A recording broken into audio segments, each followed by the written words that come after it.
Namamu indah, Yesus, ku cinta Kau selalu, ku tinggikan, ku agungkan selamanya. Yesus, Kau sungguh baik. Mari katakan,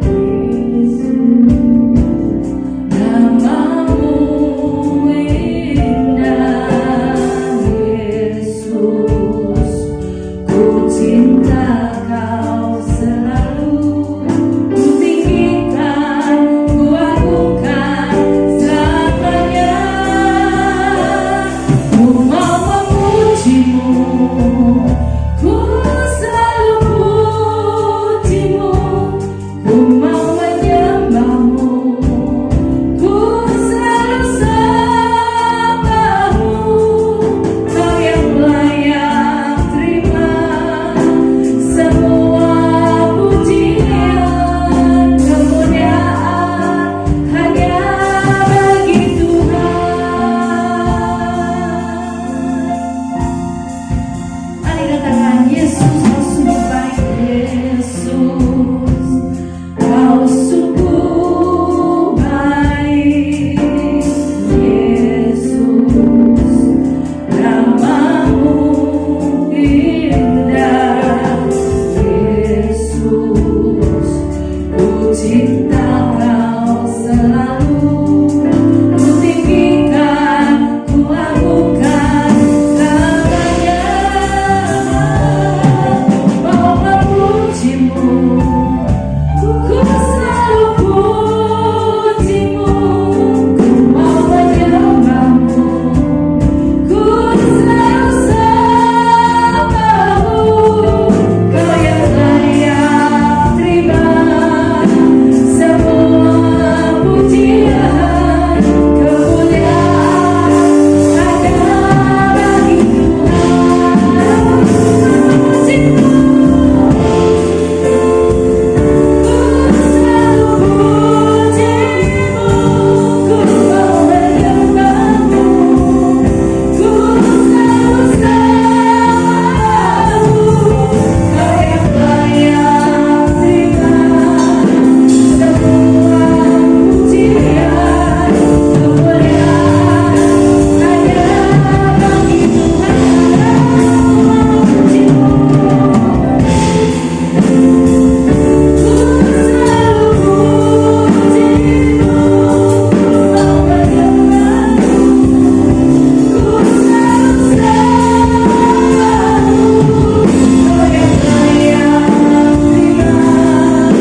bersyukur Bapa.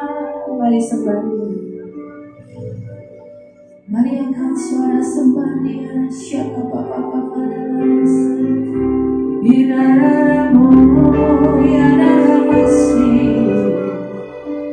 terpujilah namamu Tuhan. Ambil waktu berdoa pribadi, lepas pribadi berdoa berhubungan dengan siapa Bapa Bapa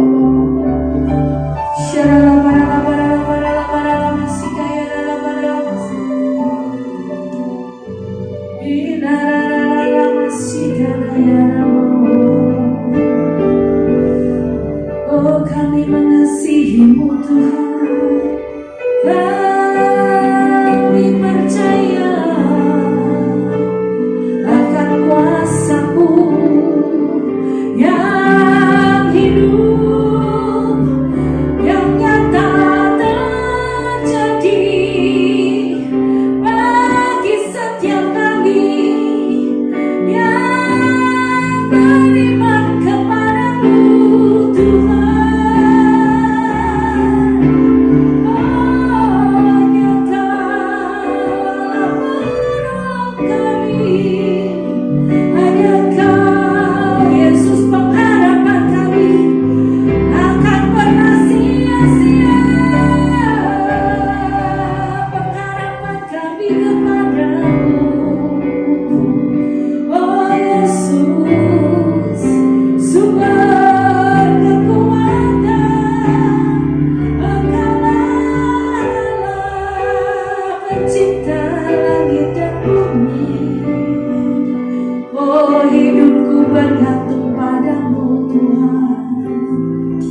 Segenap nafasku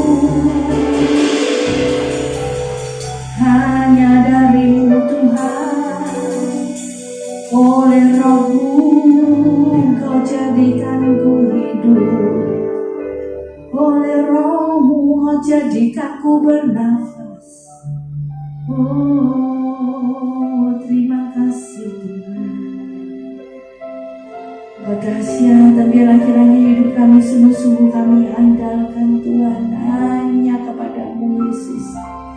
Hanya Engkau-lah Juru Selamat kami, penolong kami, yang layak dari segala pujian dan hormat pelayanan kami Tuhan. Segala apa yang kami lakukan dan berbuat, biarlah hanya bagi kemuliaan-Mu Tuhan.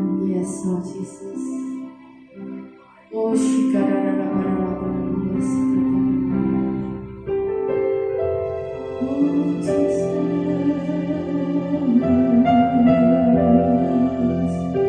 ku bersyukur Tuhan.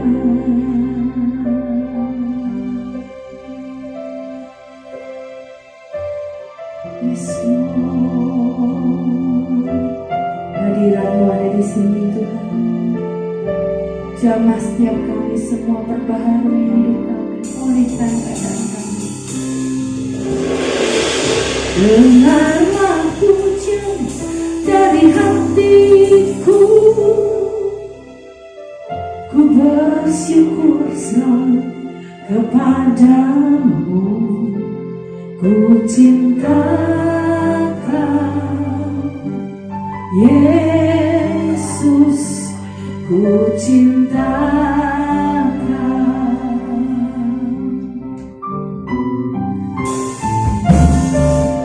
Jiwaku sungguh mengasihi-Mu, terangkat dalam hadirat-Mu. Ku cinta Kau Yesus.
jiwaku, angkat tangan kananmu tinggi-tinggi, merindu menyembahmu selalu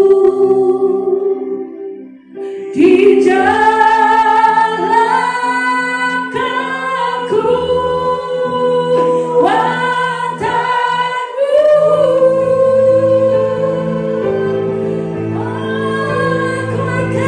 Aku angkat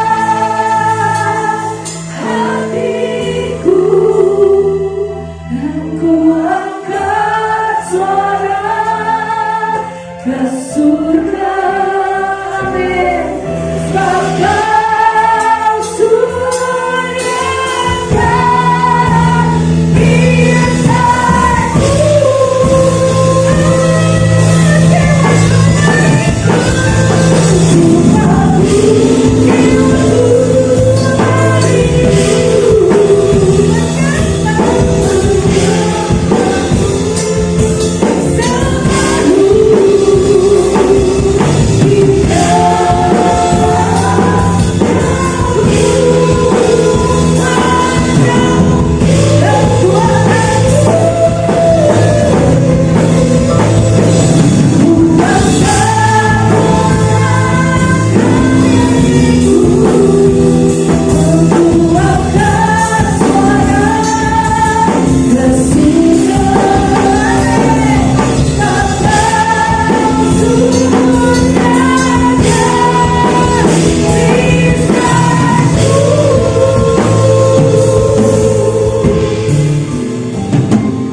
Dari hatiku, selalu bersyukur selalu kepadamu. Ku cinta Kau Yesus, aku cinta Kau. Jiwaku sungguh, mari katakan, jiwaku sungguh mengasihimu. Terangkan dalam hadiratmu, cinta Kau Yesus, aku cinta Kau. Ku cinta Kau Yesus, ku cinta Kau Yesus, ku cinta Kau. Sekali lagi katakan, ku cinta Kau, ku cinta Kau Yesus, ku cinta Kau.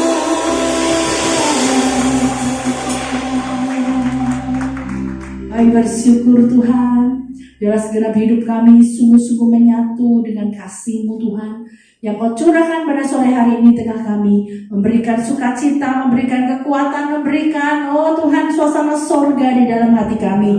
Bahkan di tempat ini Tuhan, hadirat-Mu, semarak-Mu Tuhan, oh Tuhan, boleh menjadikan hidup kami, boleh Tuhan mengalami hal-hal yang baru yang belum pernah kami rasakan sebelumnya. Kami mengucap syukur, kami pulang dengan membawa berkat-berkat Tuhan. Oh, sebab kami datang dengan hati yang terbuka bagi-Mu. Segala pujian dan kemuliaan di dalam nama Tuhan Yesus. Kami berdoa, kami memuji-mujikan bersorak-sorak bagi-Mu di dalam nama Yesus. Selamat Tuhan yang bersukacita sama-sama dengan. Amin. Kami bersorak-sorak tepuk tangan sekali lagi bagi Tuhan kita. Siapa bersemangat sore hari ini? Siapa bersemangat? Amin. Beri salam satu dengan yang lain. Katakan, God bless you. Shalom. Semangat. Haleluya.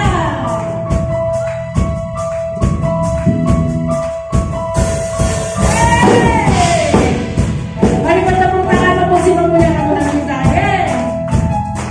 Nyanyi glory, glory, glory bagi Sang Raja. Oh, nyanyi glory, glory, glory bagi Sang Raja. Nyanyi glory.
kiri kanan, ya. Kalau perlu pakai tos. Mari serukan, hey, serukan, hey, gitu ya. Bisa, coba praktek yuk. Mari serukan, hey, serukan, hey, bahwa Yesus Raja. Oh, mari serukan, hey, serukan, hey, bahwa Yesus Raja. Mari serukan, hey, serukan, hey, bahwa Yesus Raja. Mari rayakan dan berjalan semua. Mari serukan.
bisa membungkam kekuatan iblis.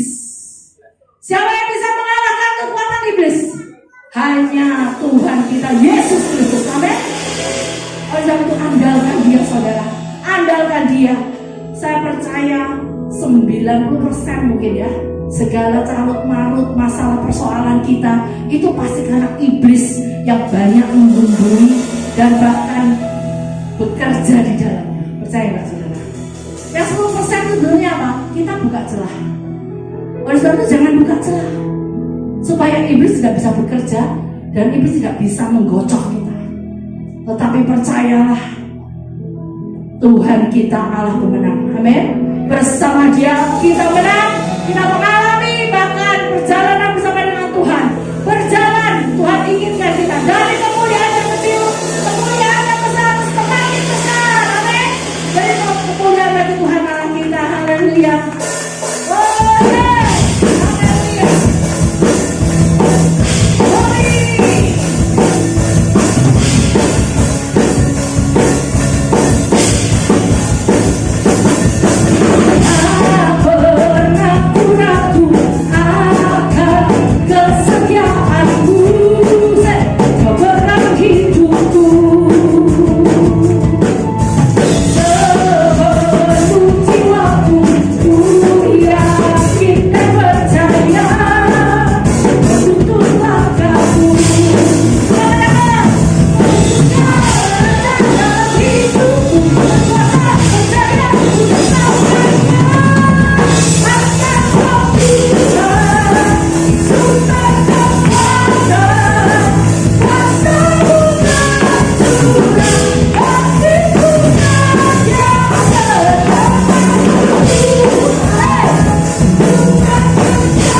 Kepada kemuliaan yang lebih besar.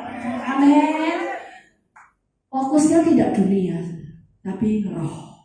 Amin. Janji Tuhan, berkat Tuhan itu roh. Dan semuanya yang dunia ini hanya akan menjadi satu tambahan bonus saja. Amin. Oleh sebab itu kejar kerajaan Tuhan dan kebenarannya, maka semuanya akan ditambahkan kepadamu. Amin. Haleluya. Saya untuk kembali itu berkati setiap kita semua.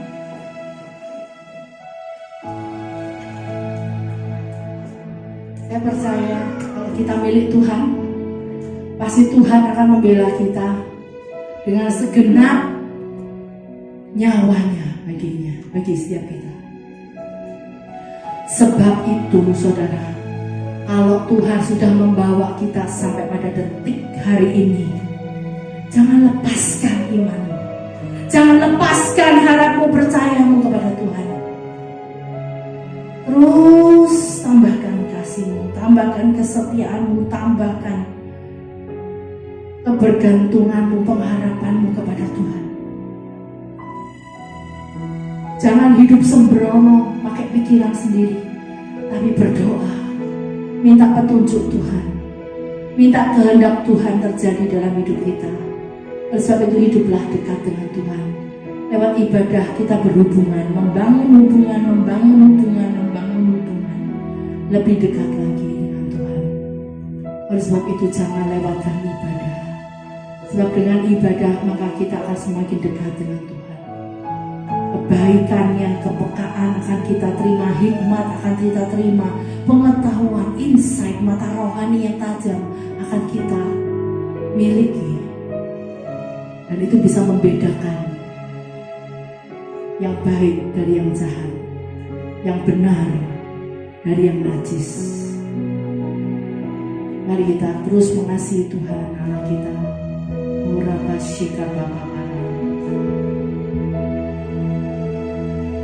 Oh yes, Jesus. Amin. Mari kita nyanyikan dari awal.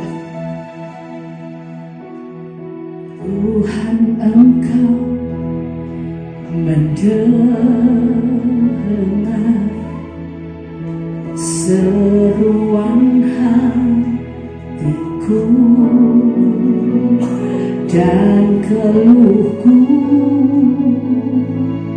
tak tersembunyi bagimu. Dia Maha Tahu. Amin. Dalam kesesakanku, katakan, ku mau berdiam dan berharap padamu. Yesus, Kau sumber kekuatanku. Sebab aku ini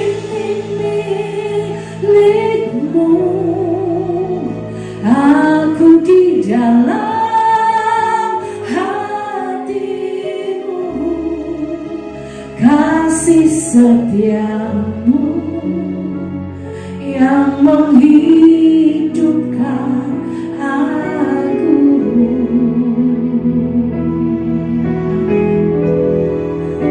Sebab aku ini milikmu, aku pertahankan hidupku, biar kehendakmu kerjakanlah dalamku. Amin Tuhan. Katakan tadi, Tuhan, Engkau mendengar seruan hatiku dan keluhku tak tersembunyi bagimu.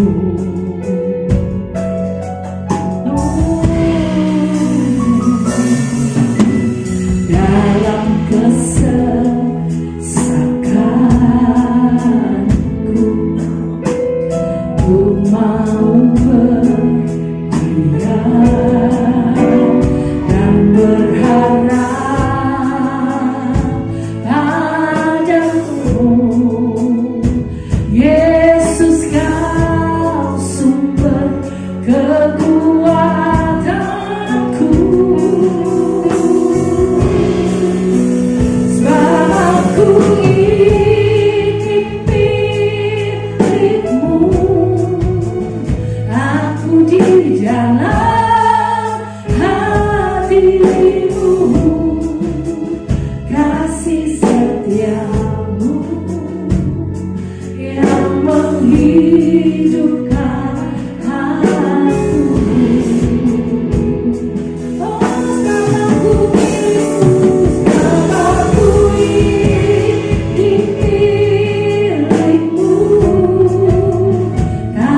pertahankan hidupku, biar kehendakmu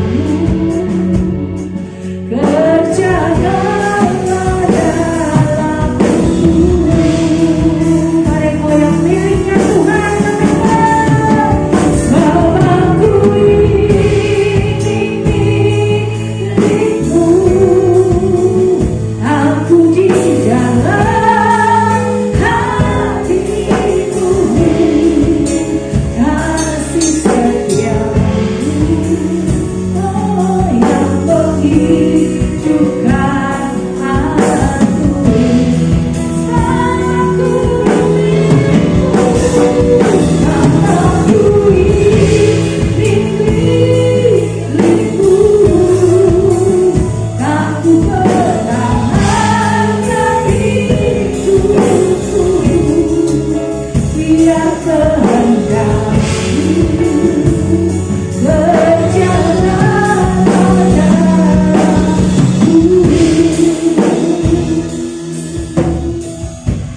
Mari masing-masing katakan kepada Tuhan, berdoa dalam pujian ini.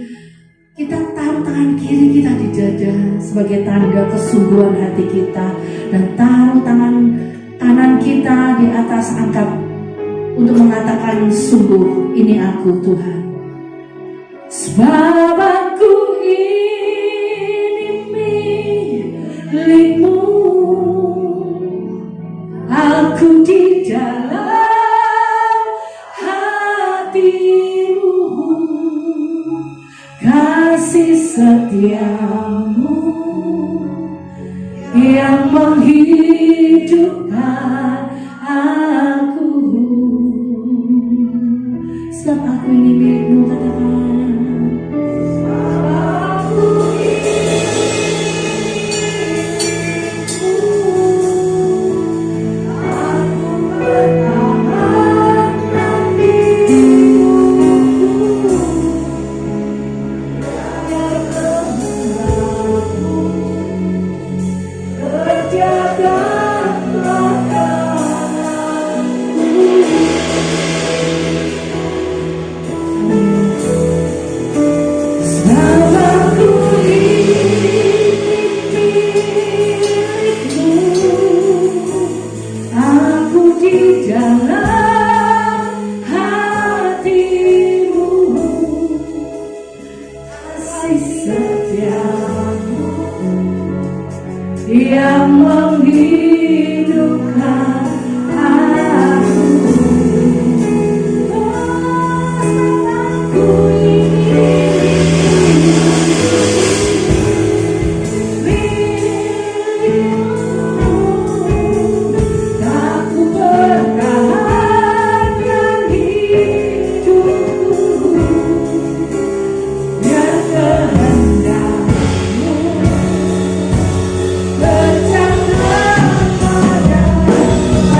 Kau yang berjalan dalam hidup kami Bapa. Kami berikan hidup kami Bapa di altar-Mu yang kudus sebagai persembahan yang hidup, yang kudus dan berkenan kepadamu. Terima kasih buat hadirat-Mu Tuhan sore hari ini Tuhan, melawat kami semua umat-Mu yang hadir Tuhan, yang lapar, yang haus akan Engkau ya Bapa. Satu hal yang kami minta kepadamu Tuhan, bila kami terus diam di dalam rumah-Mu seumur hidup kami Bapa. Bila kami boleh menyaksikan kemurahan-Mu Tuhan, menikmati bait-Mu yang kudus Tuhan.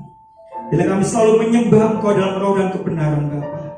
Karena Kau melindungi kami Tuhan, Kau terus menjagai kami anak-anak-Mu Tuhan di tempat ini ya Bapa. Hingga sampai detik hari ini Tuhan, Kau tetap Allah yang kami sembah dalam nama Tuhan Yesus.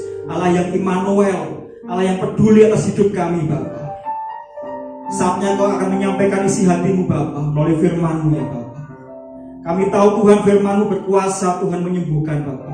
Firman-Mu berkuasa Tuhan untuk menyegarkan jiwa kami Tuhan. Berubah Tuhan sikap kami yang salah Tuhan, yang tidak setarut dengan kehendak-Mu ya Bapa. Bila sore hari Tuhan Kau tegur melalui firman-Mu ya Bapa. Bila mata, hati dan pikiran kami hanya fokus kepada Engkau ya Bapa. Karena Kau sumber kehidupan kami Bapa. Kau yang kami cari Tuhan, Kau yang dapat memuaskan jiwa kami Tuhan sore hari ini ya Bapa. Seberapa umat-Mu yang hadir di tempat ini ya Bapa, Tuhan puaskan setiap kami semua Tuhan. Kau sudah menyembuhkan yang sakit dengan kuasa bilur-Mu ya Bapa. Tuhan terima kasih Kau berbicara atas hamba-Mu ya Bapa. Sampaikan isi hati-Mu melalui hamba-Mu ya Bapa. Urapi kami semua juga hamba-Mu yang akan menyampaikan firman-Mu Tuhan. Pengurapan yang dari atas Tuhan setiap kami semua ya Bapa. Sore malam hari ini Bapa. Terpujilah nama-Mu Bapa, terpujilah nama-Mu. Bila segala kemuliaan, hormat, pujian dan syukur hanya bagi nama-Mu. Di dalam satu nama Tuhan Yesus Kristus. Mari semua yang siap belajar firman Tuhan bersama-sama mengatakan amin. Shalom Bapak Ibu. Luar biasa hari ini ada kesempatan yang begitu istimewa, boleh kami terima ya, semua mengalami Tuhan. Saya rindu semua dijamah oleh Roh Kudus, semua mengalami berkat, semua dipulihkan, semua mengalami kesembuhan, semuanya hidup dalam kasih karunia Tuhan. Saudara, malam hari ini saya akan menyampaikan suatu topik, tema yang berjudul mengenai life is a race ya. Hidup ini adalah sebuah pertandingan. Hidupan kita semua ini ada di dalam suatu arena ya. Rasul Paulus menggambarkan bagaimana kehidupan orang percaya itu diibaratkan seperti sedang di dalam suatu perlombaan ya. Setiap kita secara roh kita ada di dalam sebuah arena ya. Kalau saudara mendengar kata arena itu pasti bicara soal perlombaan, bicara soal kekuatan ya. Sebelum saya akan meneruskan menyampaikan firman Tuhan pada malam hari ini, mari kita coba merenungkan tentang apa tuh hidup itu bagi saudara. Definisi hidup itu bagi saudara, mungkin banyak orang mengatakan hidup ini adalah sebuah perjalanan. Ya saya katakan nggak salah saudara. Buktinya apa? Banyak di antara kita yang kadang kita mengalami yang namanya jenuh, mengalami capek, mengalami mentok, sudah nggak ada semangat lagi. Kalau bahasa kerennya suntuk. Hari-hari ini banyak orang mengalami yang namanya suntuk, ya. Sehingga jiwa itu juga berbicara mengenai jiwa. Mungkin di depan orang yang suntuk, di depan makanan yang begitu enak, lezat, ya. Tetapi kalau jiwanya tidak baik, ya jiwanya suntuk, pikirannya kalut, nggak ada nafsu makan, benar nggak? Seperti orang sakit. Orang sakit itu kalau ditawari mungkin bakso atau makanan yang pizza, yang enak-enak sudah ya, sudah mungkin merasa itu enak, mungkin yang bagi sudah pecel itu nikmat, atau gado-gado dan sebagainya. Kalau orang sakit itu pasti nggak selera makan. Saya juga pernah mengalami sakit sih. Meskipun makanannya enak, enak, tetapi orang yang sakit nggak ada nafsu makan. Makanya saya katakan bahwa kita perlu yang namanya refresh, Ya, perlu yang namanya itu rest. Kalau bahasa sehari-harinya ngaso, perlu ngaso. Ya, karena kehidupan ini berjalan, kan? Kehidupan ini adalah sebuah perjalanan. Bagi banyak orang katakan perjalanan, dia benar juga nggak salah. Bahkan juga orang katakan hidup ini juga perjuangan. Hidup adalah perjuangan. Buktinya apa? Banyak orang mengalami kalah, orang mengalami menang, orang mengalami jatuh, mengalami bangun, dan semuanya didapatkan tidak secara instan. Ya, kita bekerja untuk mendapatkan suatu upah. Itu bukan tiba-tiba datang dengan simsalabim, tapi diusahakan, diperjuangkan. Makanya saya katakan hidup itu adalah perjuangan. Bagi anak-anak muda yang sekolah, yang kuliah, itu juga perjuangan supaya bagaimana bisa paling tidak naik kelas. Meskipun mungkin kita punya ekspektasi, aku harus ranking. Ya, itu nomor kesekian. Sekarang ini yang penting lulus. Nilainya enggak jelek-jelek amat lah. Ya, 6 ke atas 7, yang penting lulus. Itu pun juga butuh yang namanya perjuangan. Di dalam karier kita, pekerjaan kita pun sama. Semua juga harus, nggak ada tiba-tiba instan punya gelar yang tinggi, misalnya punya status kenaikan pangkat, perlu diupayakan, saudara. Ya, tiba-tiba nggak ada yang namanya tiba-tiba itu. Saudara pengen juara pun juga harus berjuang. Makanya saya katakan perjuangan. Saya ingat peristiwa bangsa Israel ketika dia tiba di tanah Kanaan. Saat itu juga mana itu berhenti. Ya. Waktu itu Tuhan sebenarnya mengajarkan bangsa Israel supaya tidak lagi bergantung, artinya tidak lagi dengan mengusahakan dengan kekuatan. Artinya gini, dia mengusahakan dengan kekuatan supaya dia mendapatkan hasil dari tanah Kanaan. Jika bisa buka dalam Yosua pasal 5 ayat ke-12. Coba buka guys. Yosua 5:12. Dikatakan demikian firman Tuhan, Yosua 5:12. Lalu berkata, berhentilah mana itu pada keesokan harinya. Setelah mereka makan hasil negeri itu, jadi orang Israel tidak beroleh panah lagi, tetapi dalam tahun itu mereka makan yang dihasilkan tanah Kanaan.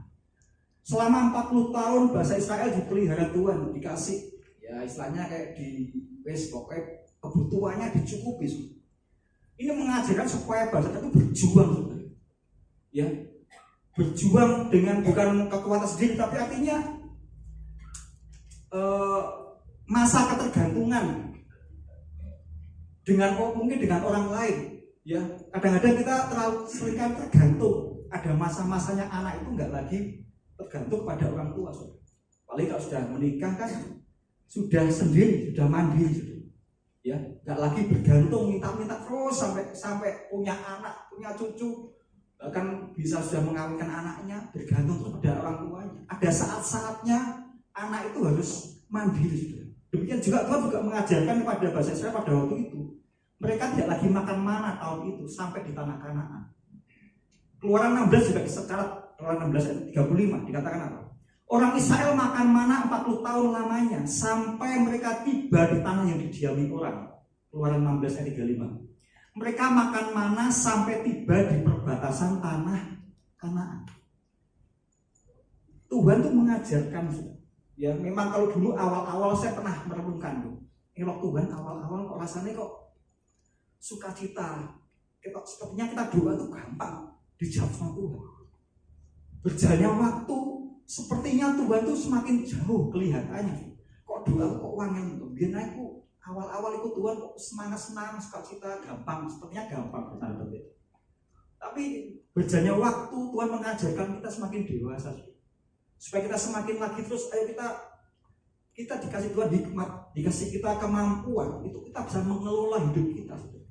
Itu bicara soal hidup adalah perjuangan. Ada lagi orang mengatakan hidup adalah sementara. Seperti firman Tuhan katakan dalam kitab Mazmur pasal ke-90. Ini doanya Musa.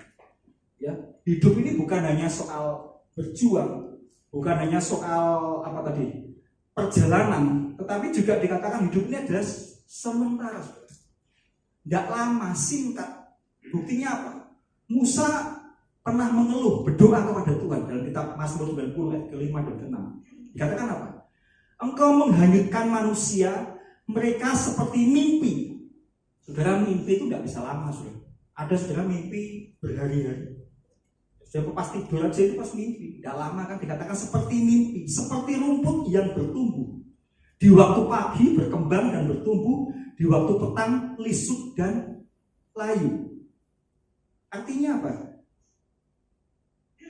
Hidup ini hanya sementara, tidak lama, sesaat saja. Dikatakan diberikan kita itu manusia seperti rumput. Saudara tahu rumput ya? Rumput itu kan gampang layu. Dikatakan Alkitab paginya berkembang bertumbuh, di waktu petang lisut dan layu. Makanya ada terjemahan yang lain, saudara.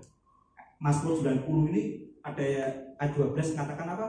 Ajarlah kami menghitung hari-hari. Ayat 12, buka ayatnya 12. Supaya kami beroleh hati yang bijaksana. Ini juga doa daripada Musa, saudara. Ada ayat ke-12, 9-12. Dikatakan ajar kami menghitung hari-hari supaya kami beroleh hati yang bijaksana, saudara. Oleh sebab itu kita perlu yang namanya menebus waktu-waktu yang hilang, saudara. Mungkin hari-hari yang lalu kita hilang di hadapan Tuhan. Kita nggak lagi dekat sama Tuhan. Mazmur 90 ayat 12. Ajar kami menghitung hari-hari kami supaya kami beroleh hati yang bijaksana. Saudara, ada terjemahan lain mengatakan demikian, saudara. Ajar kami untuk menyadari singkatnya hidup, sehingga kami dapat tumbuh dalam kebijaksanaan. Mari saudara, kita perlu yang minta Tuhan hikmat, minta Tuhan supaya sadar, kita tuh sadar betapa singkatnya hidup manusia itu. Kalau saudara kita tahu betapa singkat, kita nggak mungkin kita menyia-nyiakan kesempatan, menyia-nyiakan waktu-waktu kita. Jam-jam ibadah jangan sampai bolong-bolong. Kita membaca firman Tuhan, kita merenungkan firman Tuhan, kita melayani dengan sungguh-sungguh. Itu artinya kita menebus waktu-waktu kita yang hilang, saudara. Makanya pemazmur satunya Musa mengatakan ajar kami untuk menyadari betapa singkatnya hidup. Oleh sebab itu boleh saya katakan bahwa cara kita melihat hidup ini itu akan menentukan bagaimana nantinya kita akan menjalani hidup ini. Saya ulangi, cara kita melihat hidup ini akan menentukan bagaimana kita nantinya akan menjalani hidup ini. Kalau bagi saudara mungkin biasalah, ada prinsip orang-orang dunia katakan hidup muda foya-foya, mati tua, terus apa lagi? Masuk surga. Banyak orang menyia-nyiakan kesempatan yang Tuhan berikan. Ada waktu kesempatan untuk bisa melayani Tuhan. Ayo kita gunakan secara maksimal. Ada waktu untuk bisa beribadah, ada jam-jam untuk bisa beribadah. Ayo kita gunakan kesempatan itu dengan sebaik-baiknya. Makanya hidup ini kalau boleh saya katakan tuh banyak pilihan. Penuh dengan pilihan, penuh dengan keputusan. Saudara datang ke tempat ini berapa banyak keputusan. Saudara bisa datang jam 4 atau jam setengah 5 atau tidak datang ibadah, itu keputusan saudara. Saya pernah membaca suatu tulisan. Saya ini suka membaca. Ya, ada seorang psikolog, ya namanya Baumeister. Ya. Dia mengatakan demikian. Rata-rata orang dewasa itu membuat sekitar 35.000 keputusan. Saudara bayangkan, saudara setiap bangun tidur aja sudah harus diberhadapkan dengan keputusan. Bangun, aku mau gosok gigi dulu apa makan dulu. Aku mau bangun jam 3 pagi atau jam 4, misalnya kayak gitu.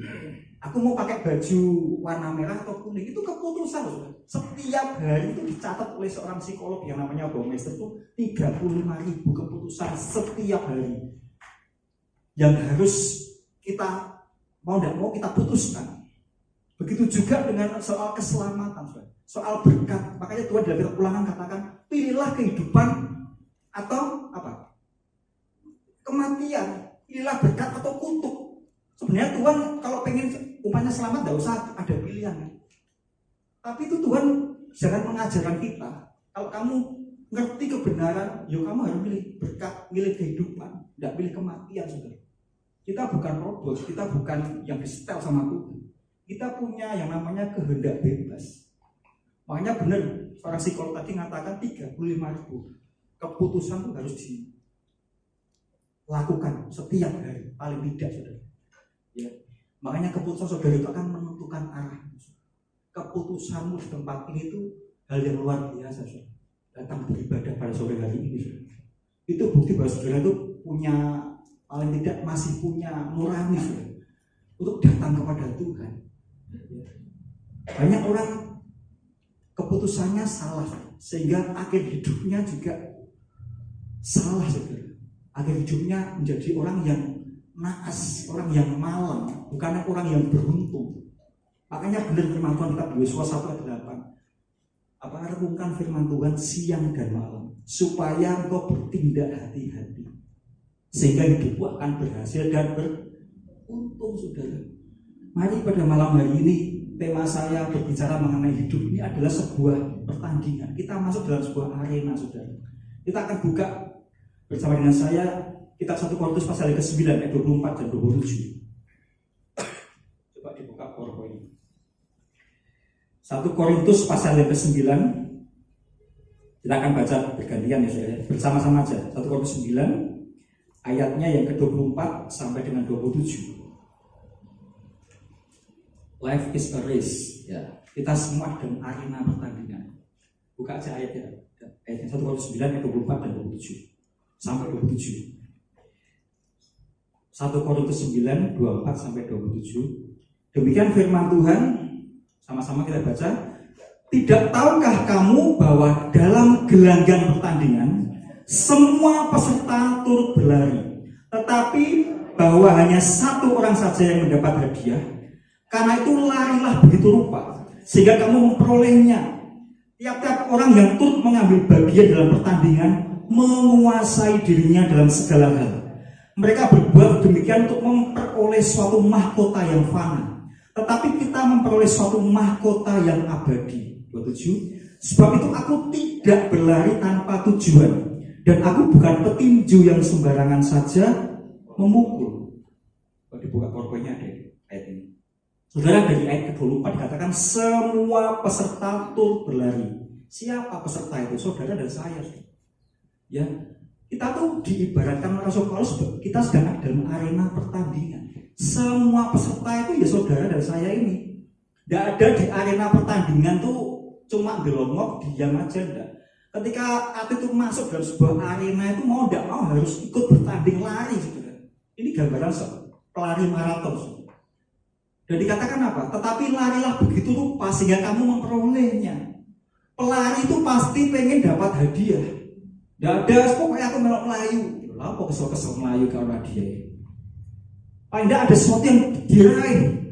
Mungkin ranking atau mungkin cuma medali atau uang plus medali atau penghargaan yang lainnya. Paling tidak ada suatu tujuan untuk bisa memenangkan sebuah pertandingan, saudara. Dan dikatakan turut mengambil bagian dalam pertandingan dan harus menguasai dirinya, saudara. Pelari itu harus bisa menguasai, paling tidak kalau lari itu ya kakinya, saudara, menguasai, saudara. Ya, yang dikuasai kakinya supaya bisa lari cepat. Ini bukan jalan cepat, saudara.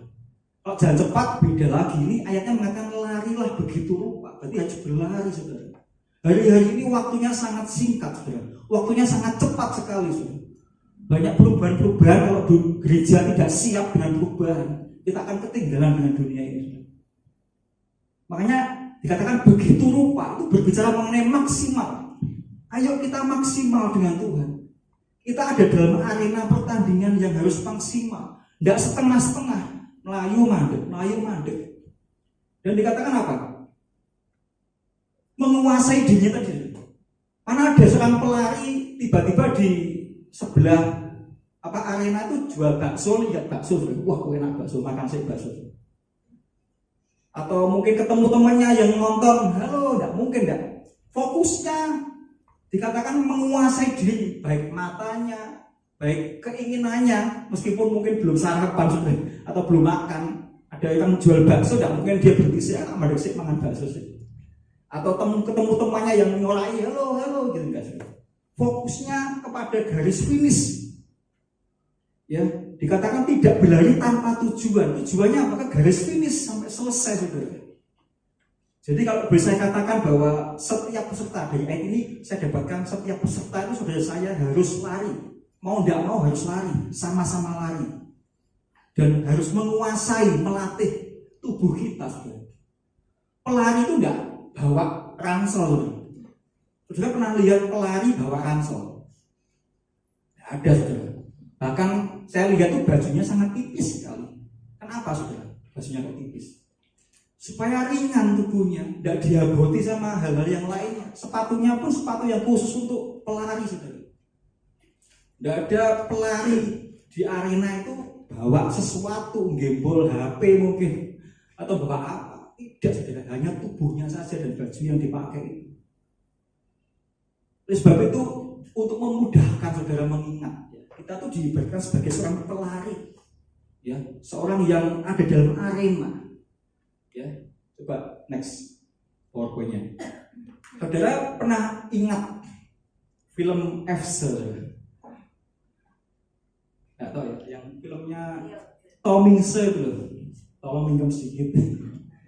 Terus bintangnya itu yang mati itu siapa tuh? Barbie Sue ya.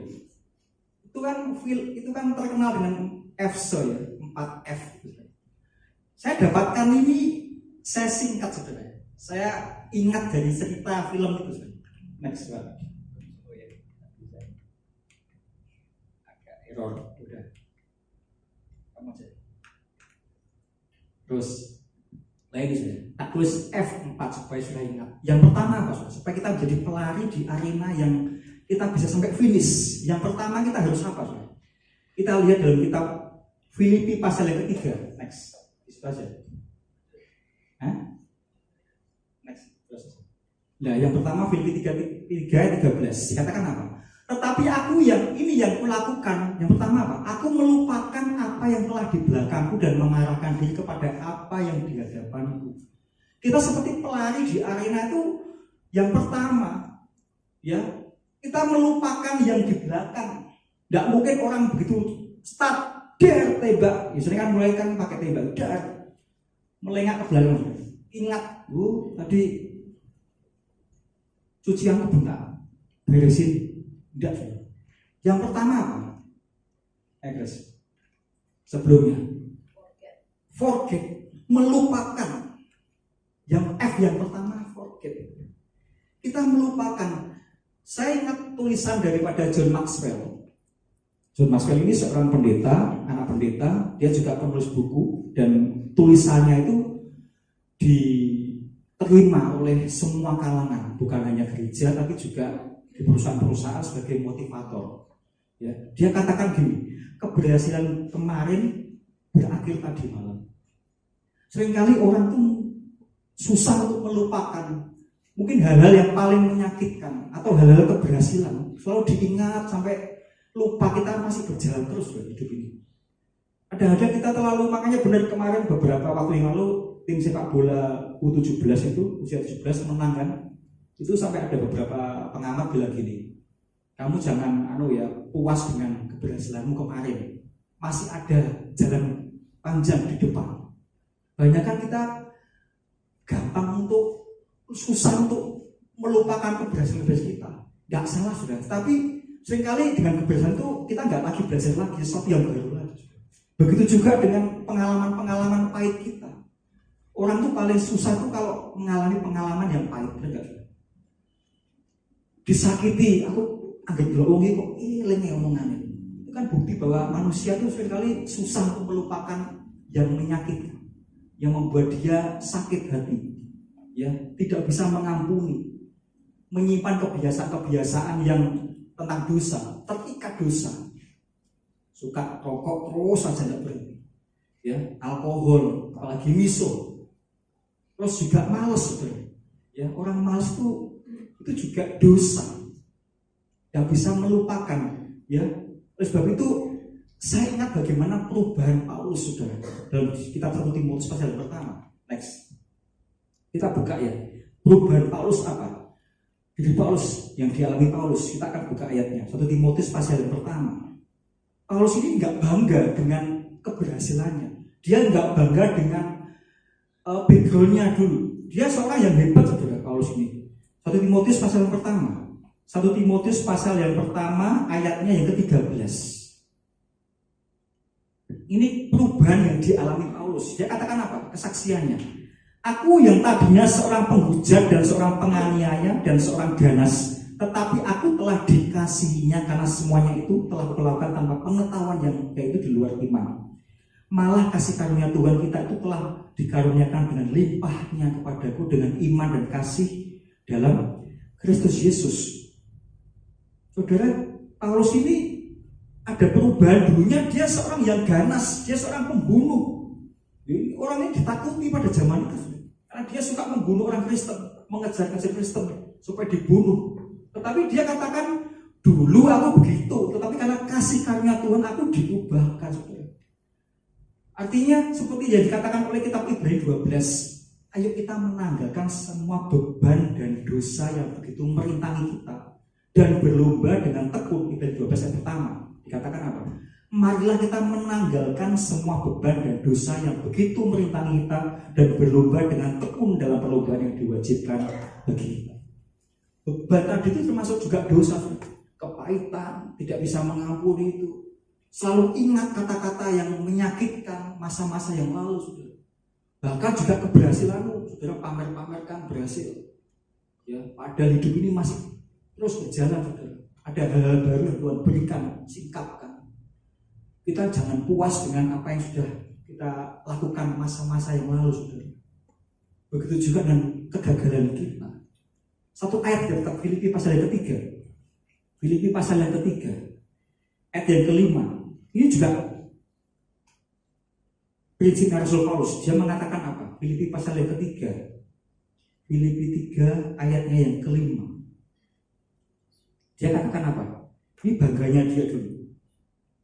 Dia ngomongin, disunat pada hari 8 dari bangsa Israel, dari suku Benyamin, orang Ibrani asing. Luar biasa Paulus dia. Tentang pendidikan terhadap hukum Taurat, aku orang Farisi. Farisi kastanya paling tinggi. Tetapi tentang kegiatan aku penganiaya jemaat, tentang kebenaran dalam mentaati hukum Taurat, aku tidak bercacat.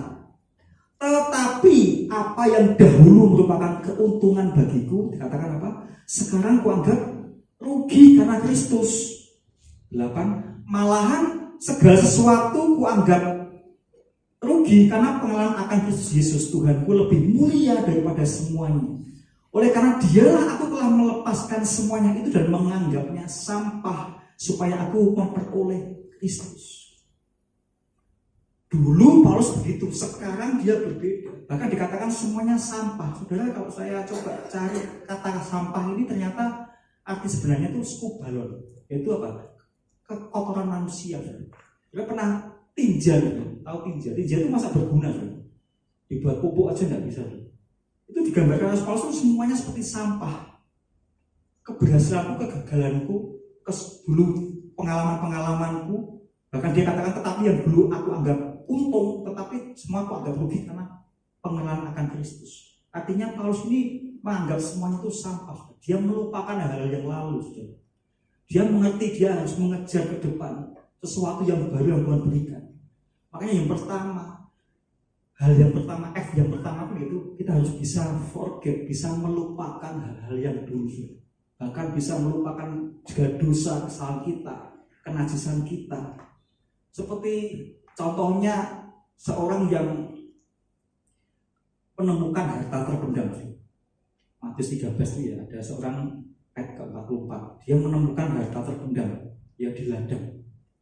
Karena dia ngerti itu hartanya luar biasa. Dia jual apa? Sangat suka saja jual tanahnya. Dia membeli ladang itu. Seperti itu saudara, kalau kita ketemu Tuhan itu tidak bisa sukacitanya itu tidak bisa diungkapkan saudara. Ya seperti contohnya seorang yang pemuda yang menemukan ladang yang berharga. Ya karena sukacita yang luar biasa, dia mengerti itu ladang itu sangat berharga. Dia jual semua miliknya, dia beli ladang itu. Nah hari ini mari kita coba koreksi hidup kita saudara. Kebanggaan-kebanggaan yang seringkali kita berikan yang membuat hidup kita tuh sombong, membuat kita tuh merasa itu loh aku paling bisa. Kalau nggak ada aku nggak bisa ini. Kalau nggak ada aku yang mengerjakan nggak bisa maju toko ini misalnya itu. Oh, kantorku kalau nggak ada aku udah kalang kabut semua, saudara. Kita bangga dengan hidup kita, saudara. Oleh sebab itu mari yang pertama sebagai pelari supaya kita bisa memenangkan dalam arena, yang pertama itu kita harus bisa untuk melupakan masa-masa lalu kita, kegagalan kita, bahkan juga keberhasilan kita, dosa yang begitu merintangi. Saudara, saya beberapa waktu yang lalu saya merenungkan tentang kitab Amos. Ya, kitab Amos ini, sudah tahu kan Amos, kitab Amos. Amos itu siapa? Amos itu orang biasa. Dia seorang Angon wedus, ya, peternak dari Tekoa. Ya, dia orang biasa. Tetapi ternyata Tuhan tuh sangat tidak pilih-pilih kasih, saudara. Tuhan tuh kalau pakai orang itu tidak lihat kastanya, tidak lihat ini dari keluarga bangsawan, tidak. Amos ini dipakai Tuhan untuk bernubuat kepada bangsa Israel. Bahkan dia ngomong, aku ini cuma seorang biasa, seorang peternak yang disuruh Tuhan untuk bernubuat pada bangsa Israel dan Yehuda pada waktu itu. Ya, sampai karena nubuatannya disuruh Tuhan untuk mengingatkan bangsa Israel, nanti kamu kalau kamu nggak bertobat, kamu akan jadi orang buangan. Ternyata bangsa Israel nggak bertobat, saudara. Mengeraskan hati. Dia mungkin melihat itu sopo toh saya ngomong bernubuat, mau gak nabi kok wani-wani bernubuat. Ya. Artinya gini, saudara. Mari kita tuh sadar bahwa hidup kita tuh sebenarnya istimewa.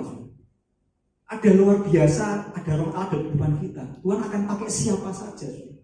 Gak peduli saudara mungkin backgroundnya masa lalu jelek, masa lalu buruk. Tapi kalau kita sudah berani untuk menanggalkan segala dosa, bertobat, Tuhan akan pakai saudara. Amos pun seperti dia orang biasa, dia peternak domba dari Tekoa. Tetapi dia berani berkata-kata mengenai nubuatan tentang ke depan bangsa Israel. Sayangnya kok bangsa Israel tidak mendengar. Ya. Dan akhirnya dia bangsa Israel dibuang, ditawan di Babel. Ya. Karena merasa sopo itu si ngomong itu. Bahkan Yesus pun juga dikatakan ditolak di tempat asalnya sendiri. Itu yang pertama. Yang kedua, yang kedua, kembali ke PowerPoint. Kira-kira apa saudara? Dari ayat Ibrani 12 yang kita baca tadi. Ibrani 12 ayat 2. Terus next. Nah, yang kedua, marilah terus. Nah, yang kedua fokus. Ayatnya di mana? Mengarahkan diri. Coba terus. Ini sudah dikatakan apa? Filipi 3:13. Tetapi ini yang kulakukan, aku melupakan apa yang tadi di belakangku. Yang tadi kan lupa. Terus apa? Bukan cuma lupa, kemudian fokus kita adalah mengarahkan diri kepada apa yang di hadapanku. Kita tidak bisa fokus kalau kita masih membawa beban. Orang kalau masih punya beban, punya masalah yang nggak bisa berserah kepada Tuhan, nggak bisa namanya fokus pada Tuhan. Ya pasti masih ingat beban. Orang lari itu kalau bawa beban itu berat. Makanya tadi Paulus katakan, aku melupakan apa di belakangku. Terus apa? Mengarahkan diri. Mari kita fokus, saudara. Hari-hari ini kita fokus hanya kepada Tuhan, saudara. Dia sang sumber jawaban, saudara. Tadi pagi Pak Gembala menyampaikan mengenai perempuan Sirofenisia. Ya, coba kalau dia dihina, kalau dia marah sama Tuhan, dia ngamuk sama Tuhan, dia tidak fokus. Dia fokus kepada Tuhan. Dia percaya bahwa Tuhan sanggup mengubahkan anaknya yang kerasukan setan. Ibrani 12 next. Ayat kedua dikatakan apa? Marilah kita melakukannya dengan mata yang tertuju kepada Yesus yang memimpin kita dalam iman. Saudara bicara soal fokus. Sebelum saya berangkat tempat tadi, waktu saya habis mandi, saya buka-buka, saya ingat ada lagu yang gini. Seperti rusa rindu sungai. Ya, saya gampang-gampang gitu. Tunggu sama di mandi kan. Ya saya setelah mandi saya di atas ngadep saudara ya. Terus saya ingat tentang lagu itu. Ya kan saudara, kalau saya nyanyi Seperti di Sungaimu itu penciptanya siapa? Tahu siapa? Pastor siapa itu? Seperti tidak ciptaan lagu tapi di Alkitab. Seperti rusa rindu sungai. Dulu saya tak pikir itu Daud. Ternyata itu Korah. Ya, Korah itu pada waktu jiwanya gundah gulana, dia fokus mencari Allah. Ayatnya di mana? Coba kita buka Mazmur 42. Tadi waktu sore tadi, ini saya tidak persiapan ini, tapi saya diingatkan pada waktu saya nyanyi lagu itu, saya buka lagi Mazmur 42. Ini penulisnya itu Bani Korah. Dia juga mengalami hal yang sama. Dia mengalami gundah gulana, saudara.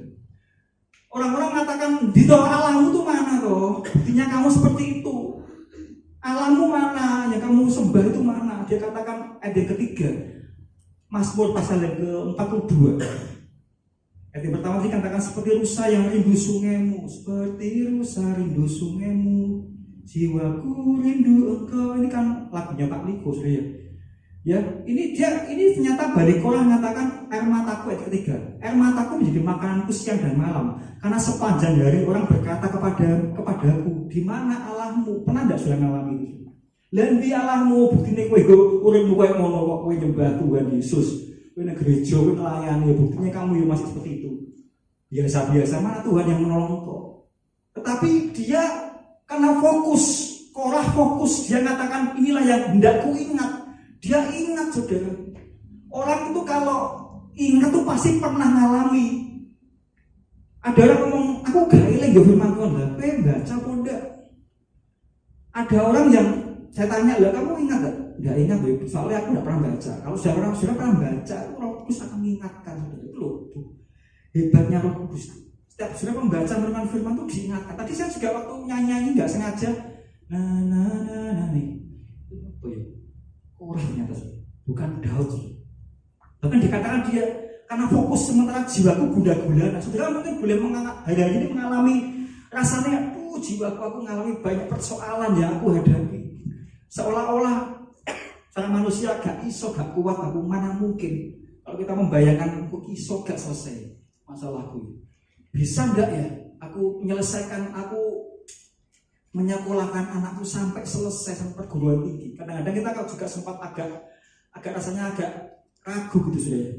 Tapi dia katakan sementara jiwaku gundah gulana. Coba buka ayatnya. Terus, sementara jiwaku gundah gulana, bagaimana aku berjalan maju dalam kepadatan manusia, mendahului mereka melangkah ke rumah Allah.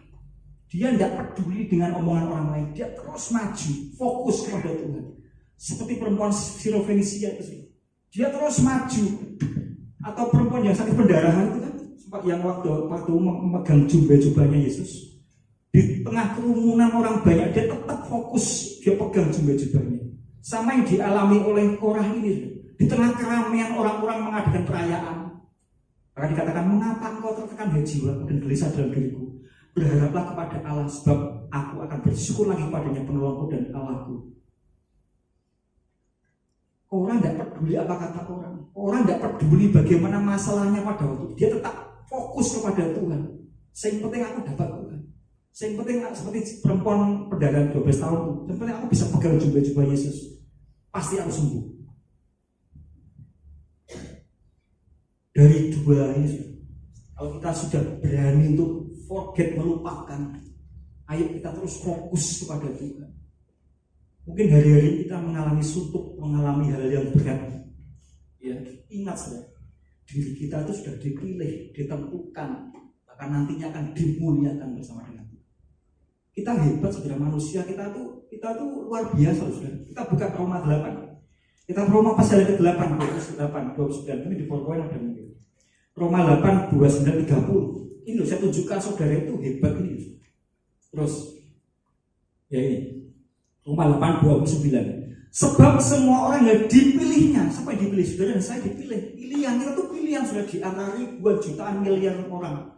Dari semula, mereka juga ditentukannya menjadi dari semula untuk menjadi serupa dengan gambaran anaknya. Bukan cuma dipilih, saudara nantinya akan menjadi serupa. Kita anaknya Tuhan kok.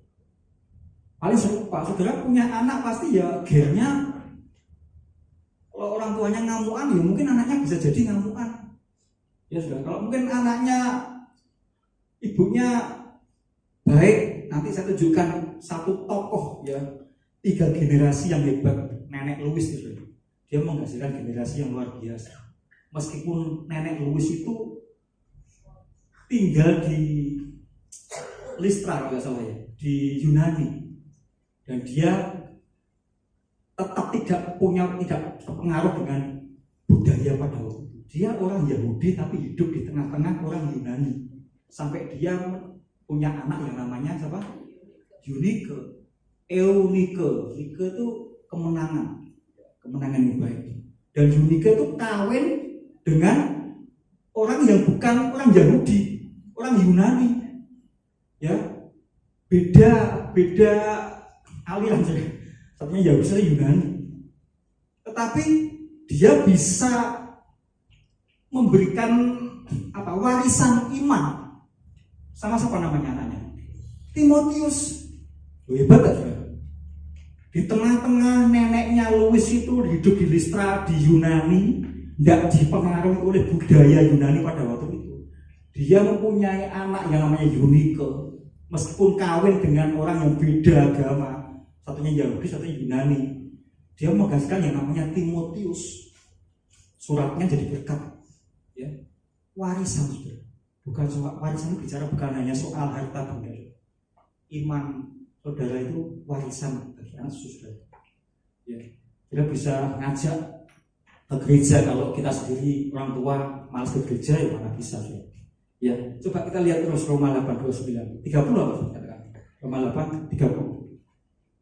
Mereka yang ditentukannya dari semula, mereka itu juga dipanggilnya, dan mereka yang dipanggilnya mereka juga dibenarkan, dan mereka yang dibenarkannya mereka itu juga dimuliakan.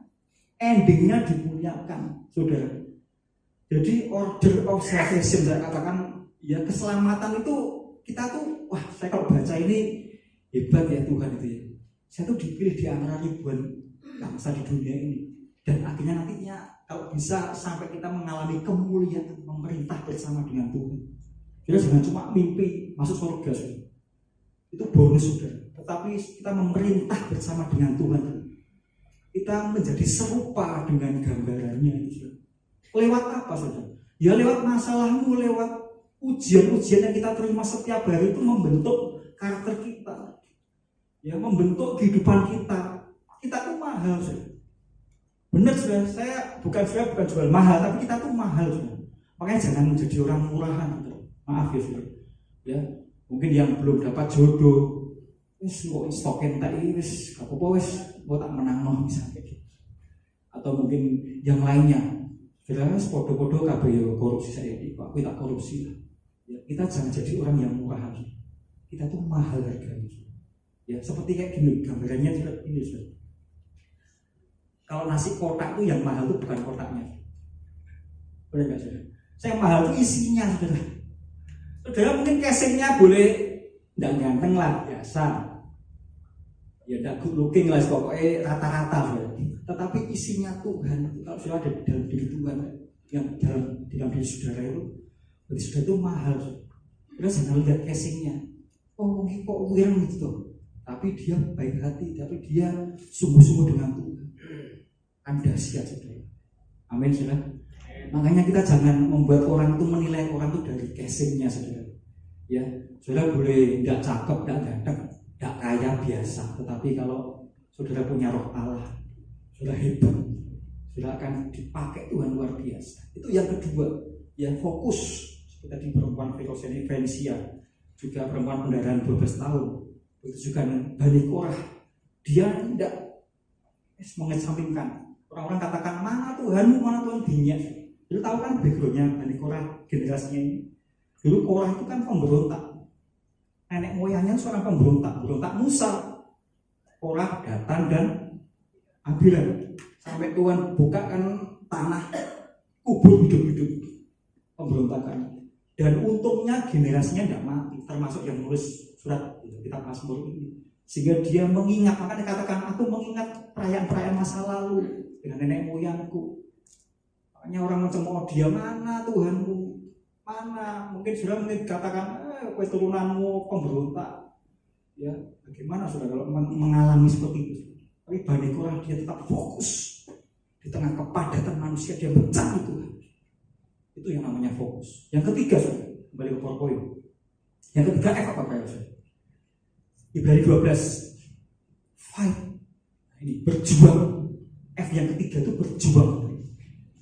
Bukan cuma kita bisa melupakan, terus kita fokus ke depan. Masih ada jalan, masih ada Tuhan, masih ada kuasa tak terbatas. Asal kita fokus. Yang ketiga, ayo kita fight, saudara. Kita jangan jadi orang yang memble, jangan jadi kanak-kanak rohani, saudara. Terus Ibrani 12 apa yang katakan?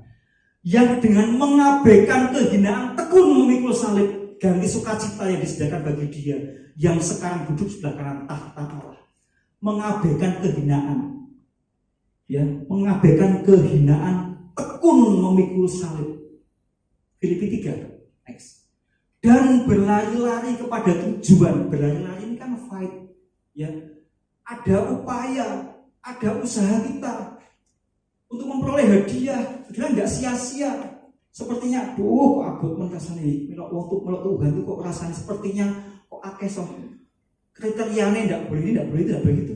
Sepertinya kayak gitu, ya. Dan berlari-lari kepada tujuan untuk memperoleh hadiah, yaitu panggilan surgawi dari Allah dalam Kristus Yesus. Saudara, mari jadi orang jangan mengasihani diri kita, ya. Jangan hidup di dalam keluhan. Seringkali kalau kayak saya sudah mentok itu, saya sempat ngomel gitu, ngeluh itu susah ngomong, wong ngersulo ya, iya, padet gitu. Ya, seringkali kalau kita sudah kepepet itu, manusia kita tuh rasanya, waduh, itu berontak. Rasanya pengen bengok, ya, bengoknya tuh negatif gitu. Ya, jangan hidup di dalam kekhawatiran.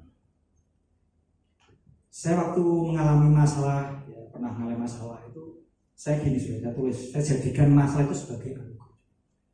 Mari kita semua pun jadikan masalah saudara itu sebagai anugerah, bukan sebagai beban. Anugerah, saudara, ya. Orang mengalami dapat masalah itu tandanya kita tuh sedang diuji, saudara. Benar, saudara. Orang dapat masalah itu tandanya kita sedang berjalan. Kalau orang diem aja tidak ada masalah, saudara. Saudara diem aja. Ya masalahnya ada, saudara. Lapar, saudara. Tapi masalah itu tanda bahwa kita itu sedang diuji. Dan ada lagi apa? Masalah itu tandanya apa? Kita sedang diberi kesempatan menjadi lebih baik. Ya, ini kesalahanku ya, sehingga aku mengalami masalah seperti itu. Artinya Tuhan sedang mengadakan pembaharuan. Ada kesempatan untuk kita menjadi orang yang lebih baik lagi. Ada hal yang salah dalam diri kita. Kita bukan Superman, kita bukan orang yang perfect. Dalam berkata pun kita juga pernah mengalami kesalahan. Aduh, salah ucap, salah ngomong aku. Aduh, salah sikapku, salah keputusanku tadi. Oleh sebab itu kembali saya katakan bahwa masalah itu jangan jadikan sebagai beban, jadikan itu sebagai anugerah. Bahwa Tuhan akan memberikan anugerah, kemurahan di kehidupan kita. Dan masalah itu juga apa? Membentuk apa? Karakter, paling enggak karakter kita terbentuk. Kita ingat bagaimana Ayub pada waktu dia mengalami ujian yang sangat berat, saya katakan sangat-sangat berat. Ya, tidak ada di Alkitab yang seperti Ayub. Tapi setelah dia mengalami perjumpaan dengan Tuhan, dia katakan, dulu kata orang, aku hanya kata orang, tapi aku mengalami Engkau. Karakternya dibentuk, kesabarannya dibentuk. Jadi masalah itu membuat kita tuh semakin bisa sabar. Kita membuat karakter kita menjadi karakter yang gini toh. Kita menjadi orang yang semakin bijaksana, saudara. Saya ingat, saudara, bicara soal masalah, saudara. Saudara ingat ceritanya Abraham. Pada waktu Abraham diuji sama Tuhan, serahkan anakmu yang tunggal. Tulisannya gini di Kejadian 22. Serahkan anakmu yang tunggal, yang engkau kasihi. Loh, sudah jelas anakmu tunggal yang engkau kasihi, untuk dipersembahkan di gunung yang nanti aku akan tunjukkan. Tetapi malam hari ini saya enggak membahas soal Abraham, tapi saya menyoroti tentang Ishak yang dikorbankan. Pernah nggak kita ngalami yang hidup kita tuh seperti Ishak? Ya, kita ada di dalam posisi yang nggak enak. Kita nggak salah disalahkan, kita nggak jadi korban dikorbankan.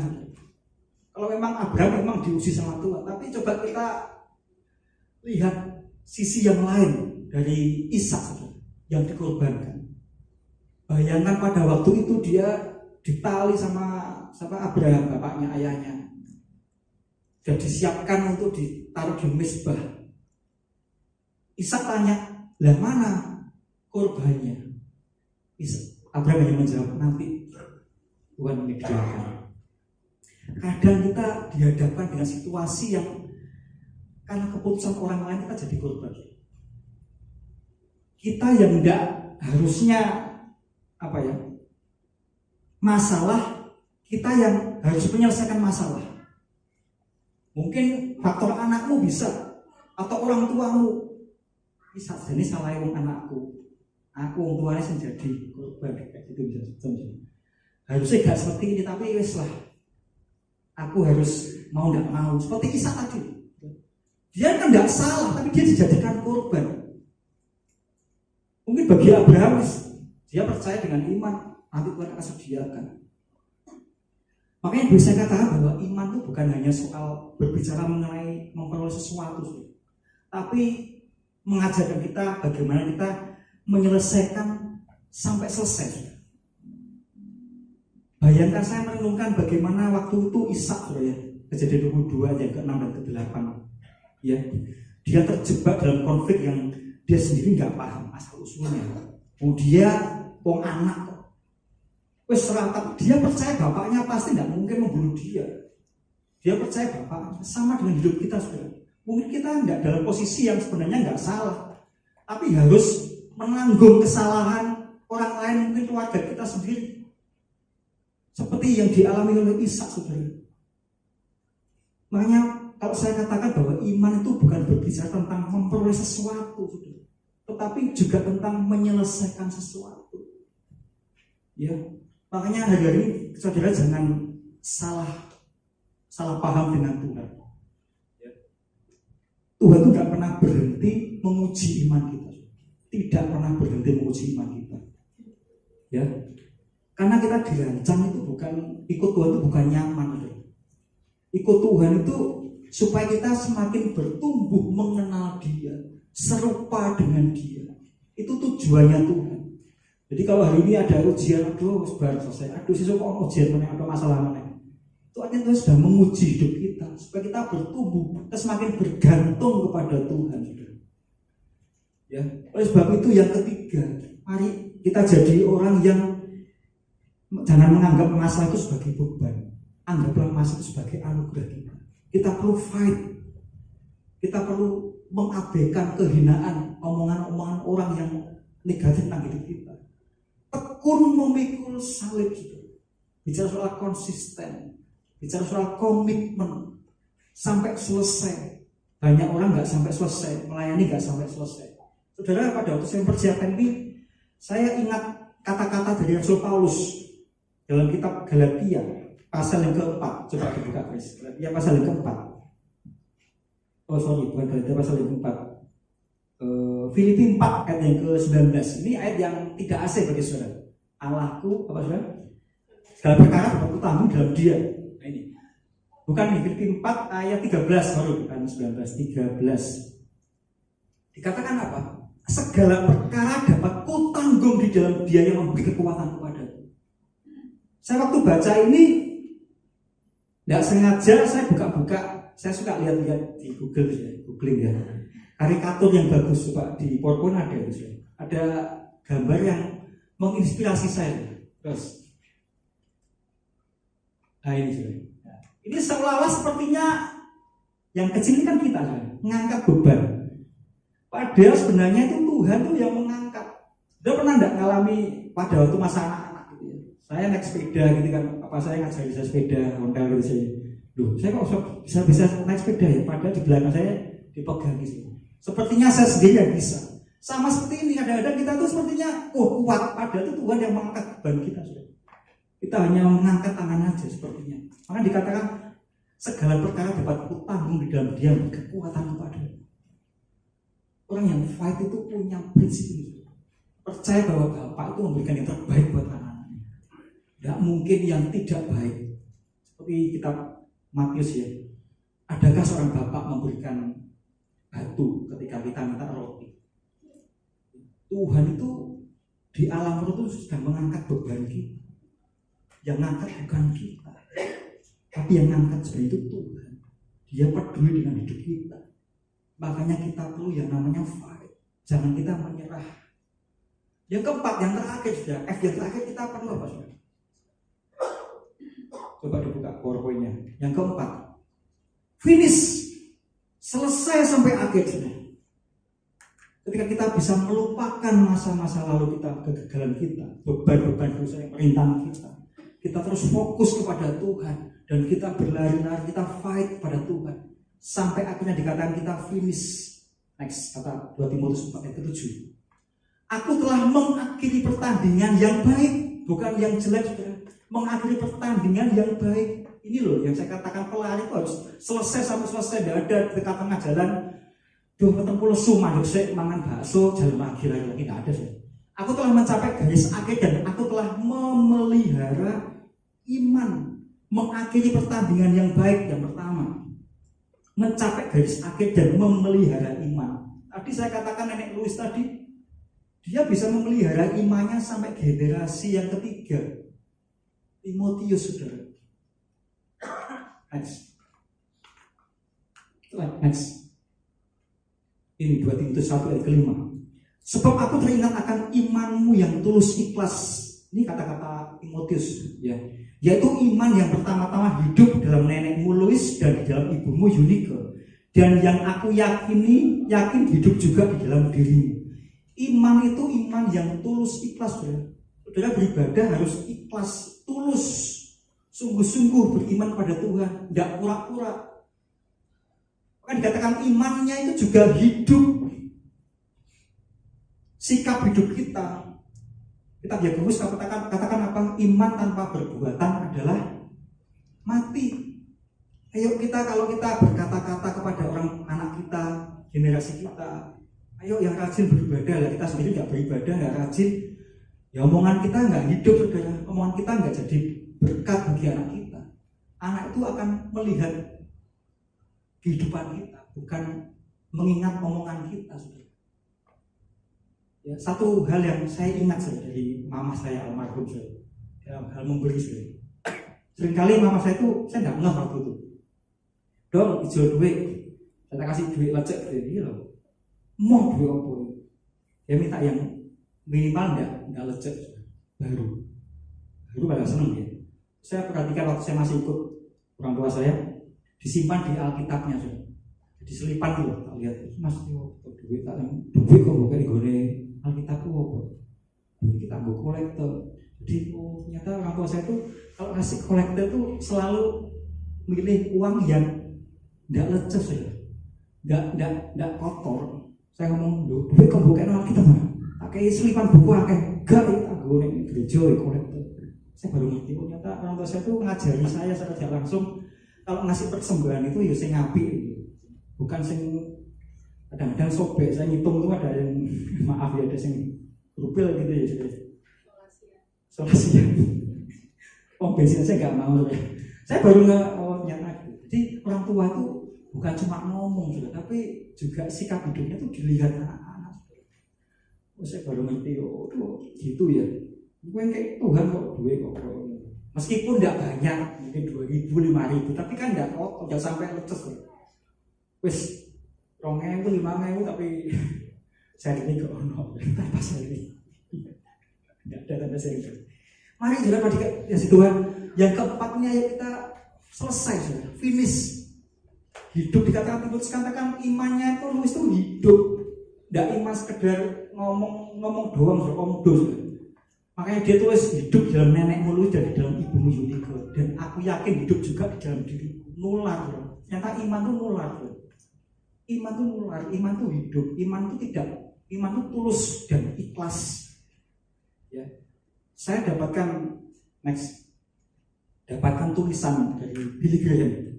Saya suka baca, tak terjemahkan. Ya, jadi warisan terbesar yang dapat diwariskan kepada anak cucu bukanlah uang atau hal-hal material lainnya yang terkumpul selama hidupnya, melainkan warisan karakter dan iman. Bukan berarti harta nggak penting, tapi yang terpenting karakter dan iman. Ini tulisannya Billy Graham. Saya terjemahkan, ya bahasa Inggrisnya saya buka terjemahan, saya tulis gini. Jadi warisan seperti nenek Louis ini ternyata hidup, sudah. Warisan karakternya dan imannya bisa dilihat oleh generasi selanjutnya, sudah. Sebab itu mari setiap saat sebagai orang tua kita perlu mengajarkan firman kepada anak kita sejak kecil. 2 Timotius 3 next 2 Timotius 3:15 terus. Nah ini, ingatlah juga bahwa dari kecil engkau sudah mengenal kitab suci yang dapat memberi hikmat kepadamu dan menuntun engkau kepada keselamatan oleh iman kepada Kristus Yesus. Sejak kecil, sudah. Ayo budayakan kita yang sudah punya anak, meskipun belum terlambat, sudah. Ajarkan firman Tuhan sejak masih muda supaya dapat memberi hikmat menuntun kepada keselamatan kepada iman Kristus Yesus. 4 hal pada malam hari ini yang dapat saya berikan bagi saudara. Paling tidak, ayo kita belajar untuk melakukan. Saya juga belajar sudah melakukan. Bukan berarti saya menyampaikan ini sudah sempurna. Saya juga belajar. Firman Tuhan pedang bermata 2. Saya juga dapat sesuatu dari firman yang saya sampaikan ini. Ya, kita perlu melupakan hal-hal yang lalu. Buang beban-beban dosa yang merintang, yang membuat kita sulit berlari kepada tujuan panggilan surgawi. Yang kedua, kita perlu fokus terus pada Tuhan. Tuhan tidak pernah terlambat menolong kita. Yang ketiga, kita perlu fight. Ayo berjuang, semua berjuang. Semua pasti Tuhan berikan kekuatan, kemampuan yang ekstra. Yang keempat, finish sampai selesai. Bicara soal komitmen. Yang terakhir, saudara, saya juga baca, saudara, ya, saya suka baca seorang pelari Olimpiade. Ini tahunnya 68, saya belum lahir. Namanya, ini terkenal, saudara. Kalau saudara suka baca pasti tahu ceritanya. Ini namanya John Stephen Akhwari. Dia dari Tanzania. Dia pelari maraton. Ya, pelari maraton hebat dari Tanzania. Ketika dia dalam pertandingan belum selesai, dia bersinggungan dengan peserta lainnya, dia jatuh dan terluka. Harusnya dia berdis, karena apa? Dokter sudah menyarankan kamu tidak bisa melanjutkan pertandingan karena kamu sudah berdarah kakimu. Tapi dia tidak mau berhenti. Dia lari sampai selesai di arena itu, sampai sudah pembagian hadiah, lampunya sudah dipadamkan. Tiba-tiba John Akhwari datang masuk ke stadion. Kan lari maraton kan di luar stadion juga. Lari maraton. Dia masuk ke stadion, dia lari sampai di tengah-tengah. Dan semua orang tidak jadi pulang. Lihat sambil ngeplok. Dia secara itu kan sudah kalah. Lampu stadion sudah mati, pembagian hadiahnya sudah dikasihkan. Dia tidak dapat juara. Tetapi waktu dia ditanya sama wartawan sampai finish, kenapa? Apa yang membuat kamu kok sampai menyelesaikan pertandingan sampai di garis akhir? Dia katakan bahwa negaraku Tanzania mengirim aku 105.000 mil itu bukan untuk memulai pertandingan, tapi juga menyelesaikan pertandingan. Ini luar biasa, saudara. Orang biasa bisa ngomong seperti itu. Dia ngomong, apa yang membuat kamu kok sampai kamu meneruskan sampai finish, padahal dia sudah orang lain dapat. Dia bilang, negaraku mengirim aku bukan karena memulai pertandingan, tapi untuk menyelesaikan pertandingan. Jadi mari ini bicara soal komitmen. Apapun masalahmu, apapun hal-hal yang merintangi saudara, selesaikan sampai selesai, saudara. Tuhan terus bekerja dalam sesuatu untuk mendatangkan kebaikan bagi yang mengasihi Dia. Ya, seperti John Akhwari, meskipun dia tidak dapat juara 1 enggak, tapi dia dapat dikatakan pahlawan Olimpiade. Dengan kaki tersiok-siok. Saya sebenarnya sudah siap dengan YouTube-nya, saudara. Saya pernah minta Denny waktu itu ya, Denny, film ini ada, saudara. Cuma bagian sananya tidak siap, jadi ya tidak saya tampilkan. Saya simpan videonya. pada waktu stadion sudah mau mati lampunya, dia keluar lari. Orang-orang kembali. Ini pelari siapa? Tanya sama wartawan, namanya John. Ini tahun 68. Kita bisa buka di YouTube. Tulis saja John Stephen Akhwari, nanti keluar bagaimana dia lari estafet dan menyelesaikan pertandingan sampai akhir. 4 hal malam hari ini paling tidak jadi berkat bagi kita semua. Ya, Tuhan Yesus memberkati. Mari saya undang pemain musik Singer Solider. Saya ajak Bapak Ibu Saudara untuk bangkit berdiri.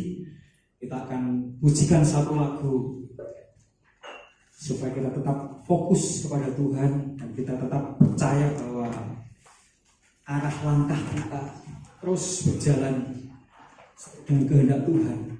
Ya, saya minta nada A. Saya undang bangkit berdiri Bapak Ibu Saudara Tuhan.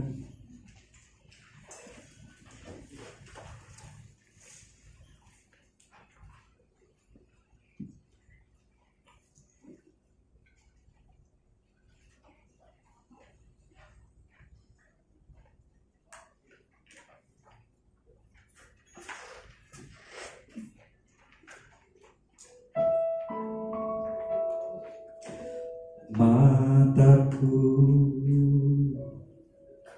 tertuju padamu, segenap hidupku ku serahkan padamu. Pimpin aku Tuhan, pimpin aku masuk rencanamu, masuk rencanamu, untuk membesarkan kerajaanmu, untuk membesarkan kerajaanmu, kerajaanmu. Ku mau mengikuti, ku mau mengikuti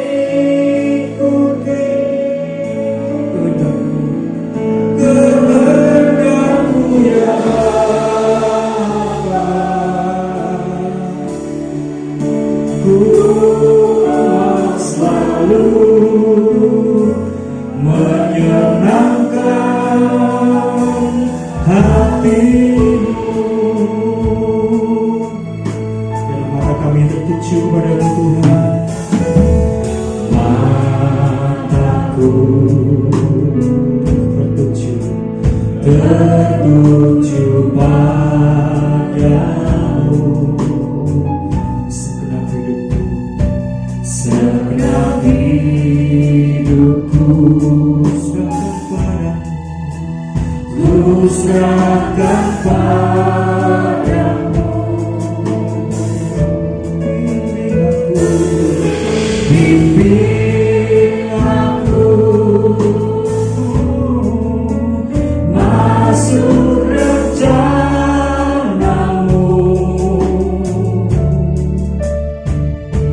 untuk membesarkan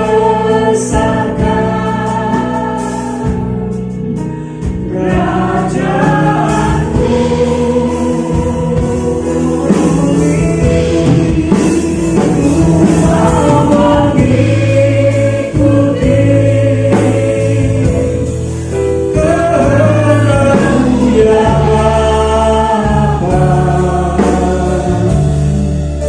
Oh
Ini kerinduan kami ya Bapa.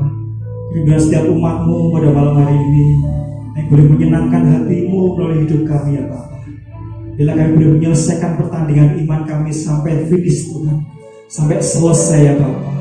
Bila kami boleh mewariskan iman dan pengharapan kami kepada anak cucu kami ya Bapa. Mata kami tertuju kepada Engkau Bapa. Kau sumber pengharapan, Kau sumber penolong kami Bapa. Tidak ada yang dapat sejajarkan dengan Engkau Tuhan. Allah yang dahsyat, Allah yang luar biasa, Allah yang adil, Allah yang bijaksana, Allah yang memberkati kehidupan kami Bapa.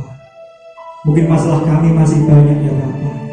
Satu perkara kami tahu Tuhan, Kau Allah untuk bekerja dalam segala sesuatu untuk mendatangkan kebaikan bagi yang mengasihi Engkau Bapa, yang terpanggil sesuai dengan rencana-Mu Bapa. Tuhan terima kasih malam hari ini Bapa. Tuhan materaikan firman-Mu dalam setiap kami semua Bapa, supaya kami tak begitu teguh Tuhan. Kami tidak goyah Tuhan. Kami menatap masa depan kami, masa depan yang penuh dengan pengharapan Bapa, masa depan yang bukan kecelakaan Tuhan. Ini masa depan yang penuh dengan damai sejahtera, sukacita dan kemenangan Bapa. Jadi milik bagian kami Bapa. Terima kasih Tuhan Yesus. Bila segala kemuliaan, hormat dan pujian syukur yang bagi nama-Mu. Dalam satu nama Tuhan Yesus Kristus, mari semuanya terima berkat Tuhan bersama-sama mengatakan amin. Tuhan Yesus memberkati.